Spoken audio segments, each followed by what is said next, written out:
What if I told you that one of the biggest financial crimes in history wasn't carried out by hackers, but by politicians, bankers, and celebrities? A scandal that funded yachts, Hollywood films, luxury mansions, all using taxpayer money. This is the story of 1MDB, a billion-dollar heist that rocked the world.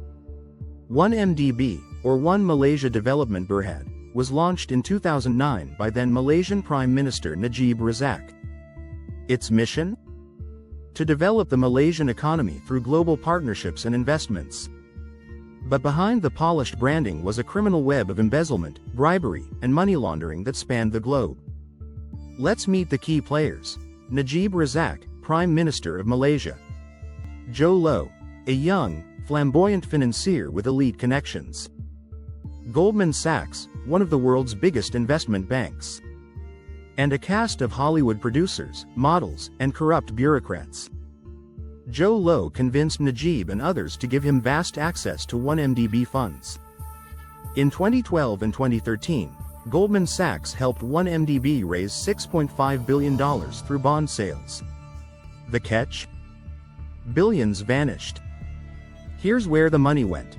A $250 million yacht called Equanimity, a $35 million bombardier jet, lavish parties with Leonardo DiCaprio, Paris Hilton, and Miranda Kerr funding the Hollywood blockbuster The Wolf of Wall Street, real estate in New York, London, and Beverly Hills, even a crystal piano gifted to a model. This wasn't petty theft. It was a global laundering operation using shell companies, fake accounts, and complicit banks.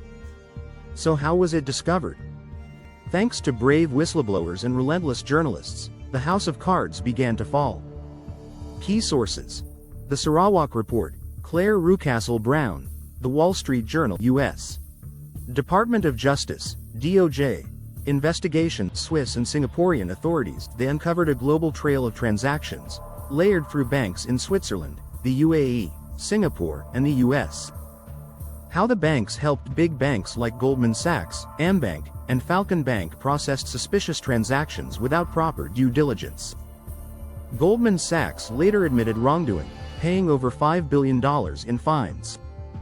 Regulators failed too, ignoring red flags and politically shielding the culprits. This wasn't just fraud. It was systemic failure at every level. The fallout in 2018, a historic election removed Najib from power. He was arrested, charged, and in 2022 began serving a 12-year prison sentence. Joe Low remains a fugitive. To date, over $1.4 billion has been recovered, but billions remain missing. How do we prevent the next 1MDB?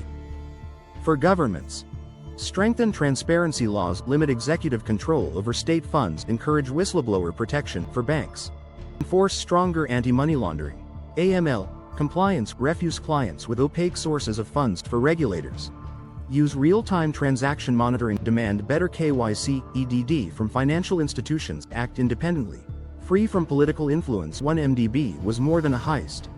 It was a lesson in unchecked power, global greed, and the cost of silence. The question is, will the world learn from it?